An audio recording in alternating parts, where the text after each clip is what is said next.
वो बड़ा भी पोस्ट पॉसिबल है। नमस्ते बोलो मैम को। चलो say good morning to ma'am. Say good morning to ma'am.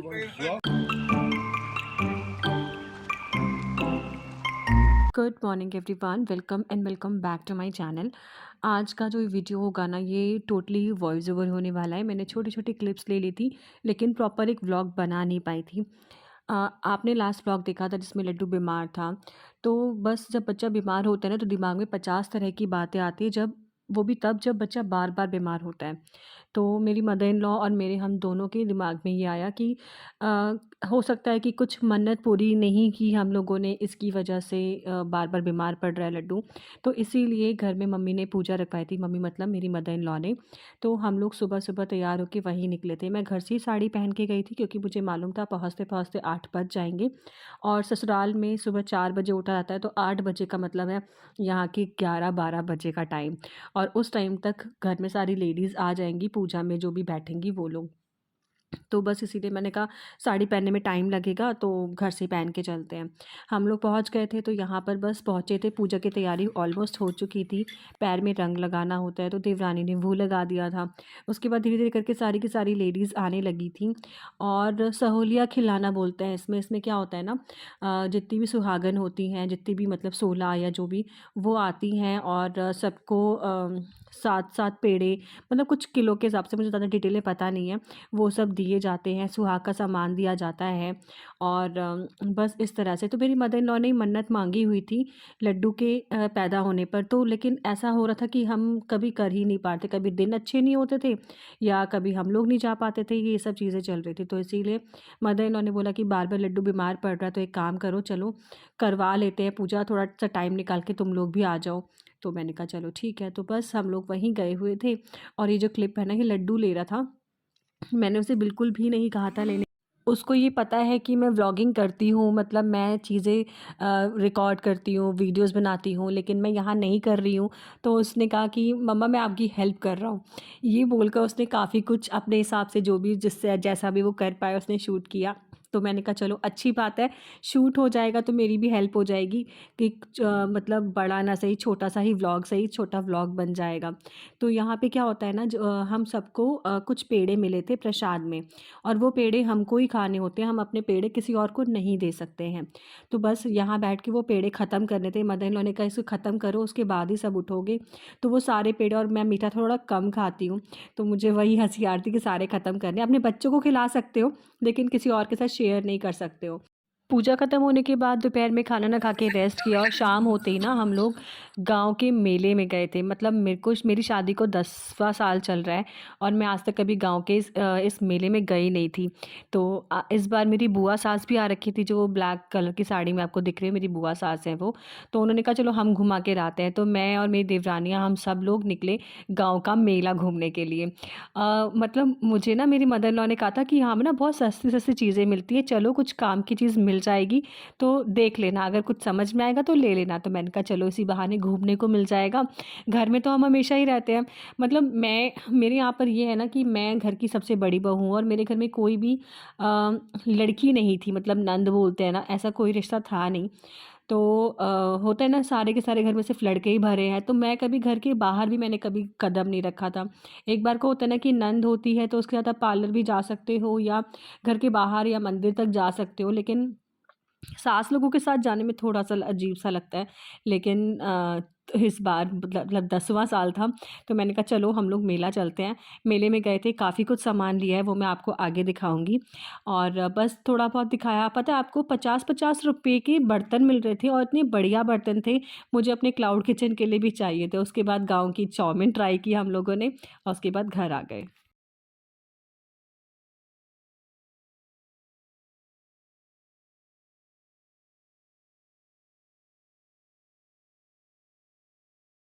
तो आज हो गया है नेक्स्ट डे, और हम लोग सुबह सुबह ही घर से निकल पड़े थे। कहाँ जाने के लिए, ये भी एक मन्नत है जो कि मेरी शादी के टाइम पे मानी गई थी, और शादी को 9 साल हो चुके हैं, अब जाकर ये मन्नत पूरी हुई है। इसमें क्या होता है कि जो भी शादीशुदा जोड़ा होता है, उसको गांठ जोड़ के नहलाया जाता है गंगा जी में, 5 डुबकियाँ लेनी होती है।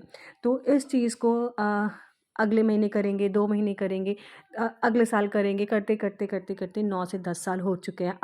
और वो कहते हैं ना, जब जो चीज़ लिखी होती है तभी वो चीज़ मिलती है, उससे पहले आप कितनी भी कोशिश कर लो वो चीज़ आपको कभी नहीं मिलेगी।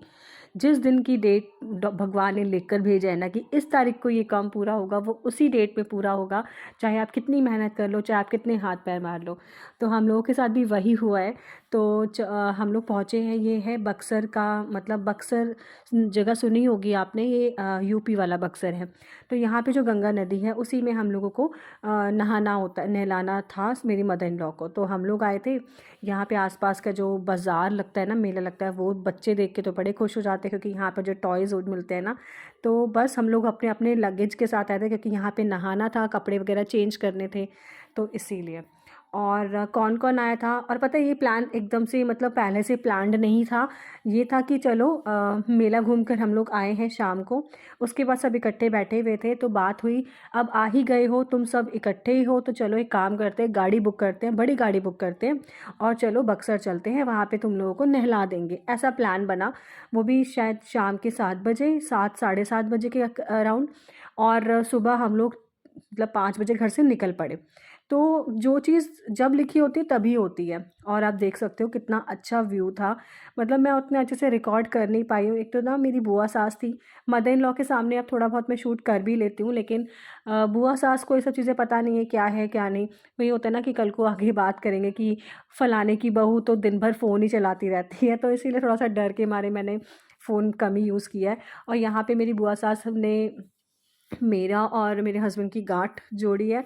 वो गमछा बोलते हैं ना, वो लाना भूल गए थे, तो उन्होंने अपनी टी शर्ट पे गांठ जुड़वा लिया। और फिर वो बता रही थी कि जब आखिरी डुबकी लगाओगे ना तो अंदर पैसे गाड़ देना। तो मैंने कहा बुआ, नोट गाड़ने का तो कोई मतलब नहीं हो, गल जाएंगे, ख़राब हो जाएंगे।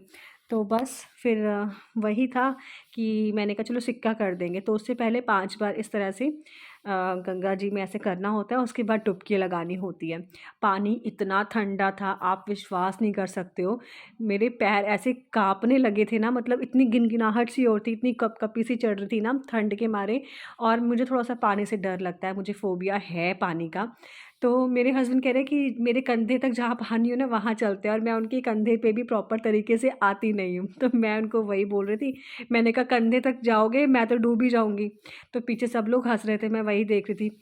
और बस इस तरह से कैसे-तैसे बड़ी हिम्मत करके थोड़ा-सा मैं आगे गई हूँ। पीछे से सब बोल रहे थे, भाभी थोड़ा-सा और आगे, भाभी थोड़ा-सा और आगे। मैंने कहा मेरे बस की नहीं है इससे ज़्यादा आगे जाना, इतना ठीक है, इतना बहुत है।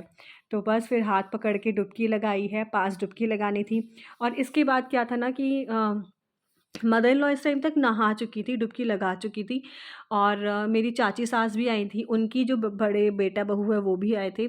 उनका तीसरा साल चल रहा है, तो उनको भी करने का टाइम था। मतलब मेरी जो सगी देवरानी है ना, उसको शायद चौथा साल चल रहा है, तो चौथे साल पे नहीं नहाया जाता है, तीसरे साल पे, 5वें साल पे, 9वें साल पे इस तरह से नहलाया जाता है। तो मैंने और मेरी चाची सास की जो बहू है उसने, तो हम 2 लोगों ने जोड़े में नहाया था। बाकी मेरी मदर इन लॉ ने ऐसे ही डुबकी लगा ली थी, चाची सास ने, बुआ सास ने। और और कौन आया था? हाँ, मेरे देवर देवरानी भी आए हुए थे, लेकिन ये था कि उनको कुछ करना नहीं है, तो बस चलो देख लेंगे, वो लोग थोड़ा घूम लेंगे, इस पर्पज़ से वो भी आ गए थे। और बाकी छोटे हमारे बच्चे, मेरे और मेरी देवरानी के, उन दोनों को भी नहलाया गया था। लड्डू तो इतना इरिटेट हो गया था ना, एक तो सुबह-सुबह सोकर उठा उठा भी नहीं था, हम उसको ऐसे ही उठा के ले आए थे। और फिर ये था कि बुआ सास को नल्दन, बुआ सास से उसकी बनती नहीं है, मतलब अब उसकी लड्डू की ना अपनी बुआ दादी से नहीं बनती है, बिल्कुल भी नहीं बनती है। और उन्होंने उसकी टी-शर्ट भी झटके से उतारी, तो उसका मूड एकदम ख़राब हो गया कि एक मतलब क्यों मुझे परेशान कर रही हैं, मेरी मम्मी ने मेरे कपड़े क्यों नहीं निकाले इस चक्कर में। और ऊपर से बिल्कुल मतलब सडन एकदम से पानी में उतार दिया, तो थोड़ा-सा बच्चा नहीं आते कि बुरा मान जाते हैं, गुस्सा हो जाते हैं, तो वही सब था। डुबकी लगाकर हम लोग आ गए, तो उसके बाद गार्ड खोलनी थी, बुआ सास ने गार्ड खोल दी। फिर उन्होंने बोला तुम ठीक से गीली नहीं हुई हो, एक बैठ जाओ, मैं ऊपर से पानी डाल देती हूँ, प्रॉपर तरीके से कम गीली तो हो जाओ। तो बस मैं यहाँ थी, और मेरे हस्बैंड ने कहा मैं थोड़ी सी और डुबकी लगा लूँ, थोड़ा सा मज़ा आ रहा है, थोड़ा सा और इन्जॉय कर लूँ। मैंने कहा ठीक है चलो आप कर लो। उसके बाद मैं बुआ सास के साथ चली गई थी चेंज करने के लिए। और लड्डू के नहाने की बात थी, लड्डू तो जो उछल रहा था, रो रहा था कि क्या बताएं। बस उसके बाद हम लोगों ने नाश्ता-वाश्ता किया है और उसके बाद वापस से घर को निकल गए हैं और घर जाकर मैंने कुछ भी शूट नहीं किया। जितना था वो आप लोगों के साथ में शेयर कर दिया है। आई होप आपको ये वीडियो अच्छा लगे तो चैनल को सब्सक्राइब कर देना, वीडियो को लाइक कर देना।